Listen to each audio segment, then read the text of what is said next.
Hey, what's up, you guys? This is Lawrence behind the camera, right here with the Barb. What's up, Barb? What's up? So where are we going right now, Barb? We're going to the renowned Suicide Bridge in Pasadena. There she is.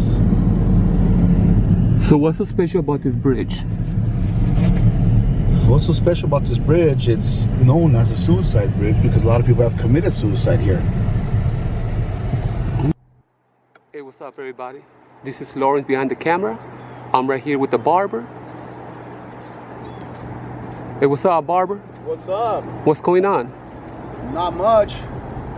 We're right here today in Pasadena at the infamous Suicide Bridge. Right? This bridge was built in 1913, and right from its completion, it was used as a means to commit suicide. As you can see, it's got quite a drop, at least 150 feet, and over 100 people have committed suicide here. The vast majority of them during the Depression.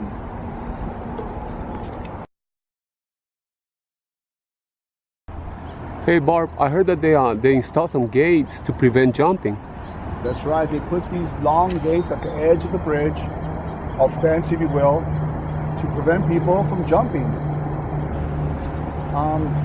Like I said, back when it was completed in 1913, it was right away used by people to commit suicide. And I believe right after the Myrtle Ward jump, they started putting up preventive measures to keep the people from jumping. Have people jumped from it since? Of course.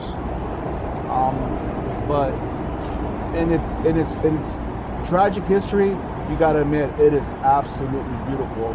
It's a beautiful bridge. Beautiful bridge that's standing the test of time. Yes, it is. As far as number of deaths right here, there was 9 people that jumped in 1933, 10 in 34, 12 in 35, 9 in 36, and 10 in 37, the year that Myrtle jumped. 2 months after Myrtle jumped, the city installed some gates to prevent people from jumping. Not everything's foolproof. Some people have actually scaled the fences to commit suicide, but it did stop the people's urges to jump as they would before the gates were installed. The most recent suicide was back in 1991 when a woman from Anaheim by the name of Deborah Close, 52, came here to commit suicide after the bridge was open. It was closed during repairs and she waited long enough for the bridge to open to kill herself, you know. It's a sad, tragic story, but that's the history behind this notorious bridge. The famous Colorado Bridge, right? Yeah. It's part of the Sue Morrison Pasadena heritage. And if you ever want to throw a bridge party, just contact her and you can. I believe they could close it, and I think once a year they have an organization that throws a festival of sorts. Here we go, Barb. Hey, Barb. Let's tell the viewers to what? Subscribe. Oh, by the way, don't forget to like and subscribe to our channels. What's your channel? My channel is Barber East Los Watchdog. And yours? This is Lawrence behind the camera. Subscribe, like. Here we go. By the way, check out these bushes right here. If the baby was to land anywhere, I'm not saying these are the same exact bushes, but this is what kind of softened the fall for the child, allowing her to live. So she survived, right? Jean survived, yes. Jean Ward survived, but Myrtle, Hey, what's up, you guys? This is Lawrence behind the camera. Barber, East Coast Watchdog. Yeah, we're right here at that Pasadena Suicidal Bridge. And remember, you guys, that don't forget to like and subscribe our channels. And we don't just do audits. We do vlogs like this. Yeah, we do vlogs. We keep it interesting and give you a little insight of the history of California. Yes, so please, try to like our vlogs, what I'm saying? Just drop a like real quick. Don't even try to like and subscribe. Like it. How about that? All right, you guys, back to the video. Peace out. So, the only survivor of this suicide bridge, Jean Ward, who was 3 years old at the time and was not killed thanks to these bushes right here, grew up. She worked as a teacher at a Covenant High School, Catholic high school. She married, and she occasionally talks about her ordeal right here. She doesn't remember much, but she said that her grandmother was really affected by losing her daughter. So she's alive and well, and she's probably retired, still living in Pasadena.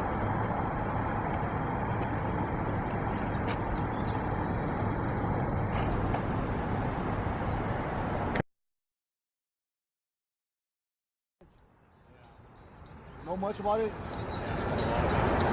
Want to give us some little information? A lot of people die on that bridge. You know about Myrtle Ward?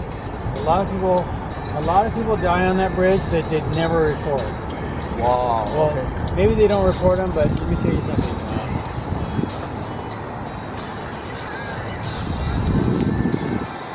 I think there's a lot more people that jump off that bridge than They'll count.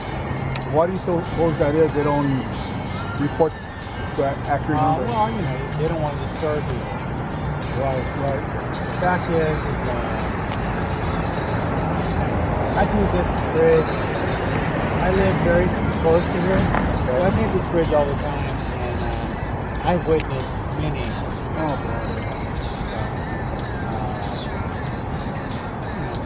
what do you believe is what draws people to this bridge to commit suicide? Sure, they can commit suicide with a gun or drowning. What is it that attracts them to this place? You know, it's very serene. That is. Maybe knowing that they're not going to be alone upon their death, they'll be with the others. I don't know. It's a horrible way to go, though. I mean, yes, you know.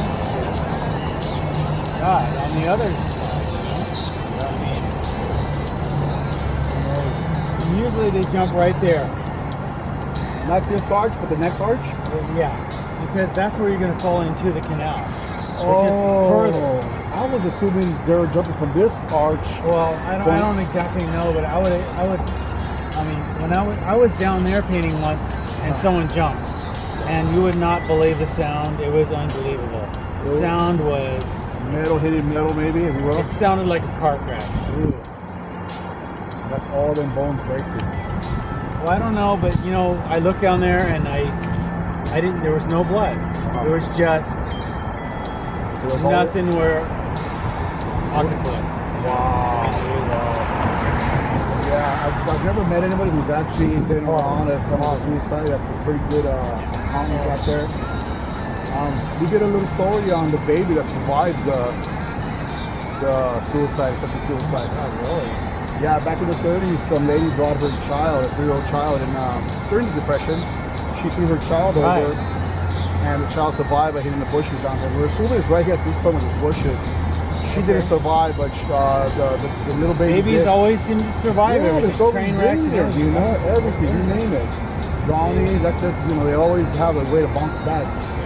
But yeah, she survived. She's still alive. She's still great. Wow. Doesn't remember much, but yeah. Well, when was this bridge built?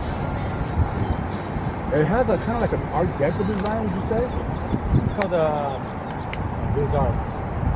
Beaux-Arts? That's a style of architecture? Beaux-Arts, which is a French term. Oh, okay.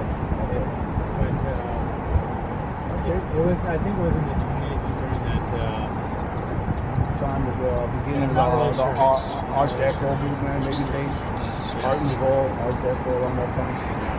It looks right to me.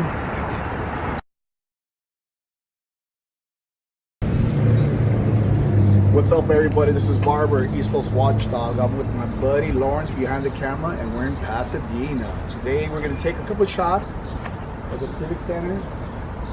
Got some really nice looking buildings. We're also going to check out the lobby of the police department, and we'll see if they respect the public's right to record in public, First Amendment rights. And we'll see how it goes. But before we even start, I want you to take a look at that building. I believe that's City Hall. Man, I could have sworn that I thought we were in the Vatican. Right. Right. Let's go. Okay, guys, so we're going into the Pasadena Police Department. Let's see what happens. What do you think, Bart? I think they're gonna respect our rights. Right. I've heard they're notorious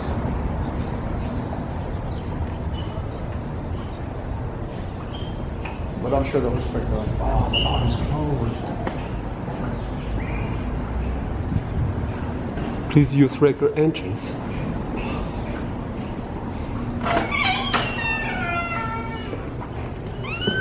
It's a small one.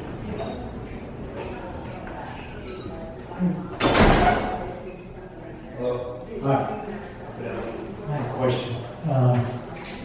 The other day, I think it was Saturday, so I received a summons for a citation for jaywalking, and then I don't know. I lost my license after that, and I began to think that maybe the cop didn't give it back to me. I'm not sure, but what will you do with the license if you give it back to me?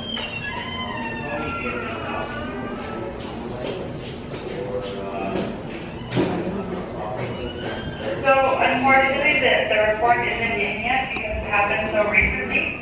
I can go ahead and give you the phone number. That way you can call before you come in to see if the report is ready. And the phone number is right here. Okay, the citation hasn't been processed yet.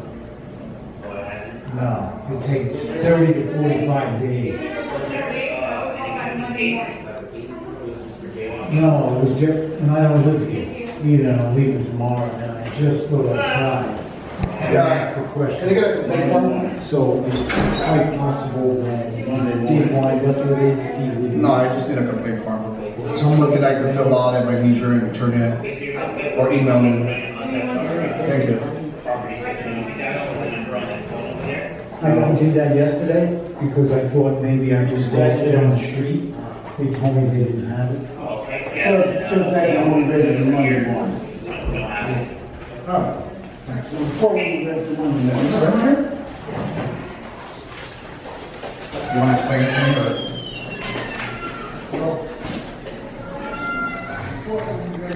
Take the next one?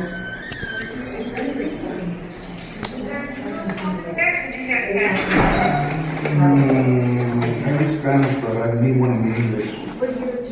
Yes, I got one here. I believe this is it? Yes. Okay. Actually, they're threatening, they're saying. I could fill it out and I believe it's emailed to the chief or How do they put does it have to go straight to the chief? Bring it in. Bring it in. Yeah, and then Can I remain anonymous when I bring it in? I believe policy says I could remain anonymous. We have a telephone.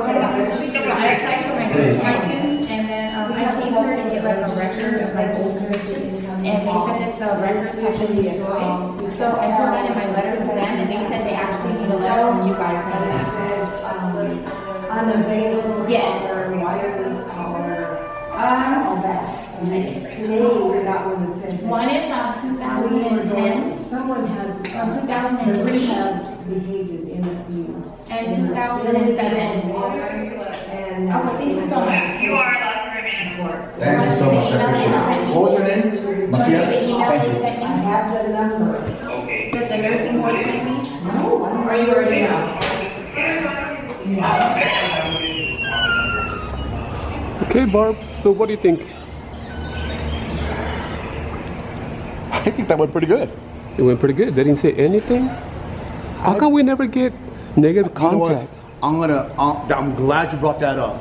I really think that for the most part, police departments or any public servant is falling in line and getting up to speed with the public's right to record in public, to record them in the course of their duties. So are we trying to dip into a dry pond? That may be the case, but I'd rather have it like that than any other way for my children. Okay, here we go, Barbara. Yeah, you know what, Barbara? 'Cause, every time that we do audits, I mean, we don't get no.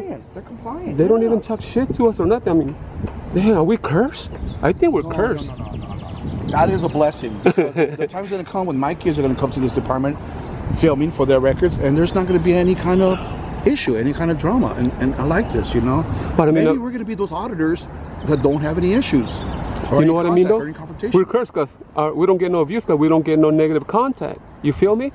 Possibility. Hi, Desert Community Watch. Did you hear what Lawrence just said? That's why your channel is so good, because unfortunately you attract conflict. Exactly. But that's what makes your video so exciting. So. And I'll be expecting conflict because look at the way I look. Yeah, exactly. All right then. Also, maybe it's because you're hanging around with the Mexican that looks like a white guy. I Exactly. hate to use a race card, but come on. It's tele gringo. Gringo. Here we go.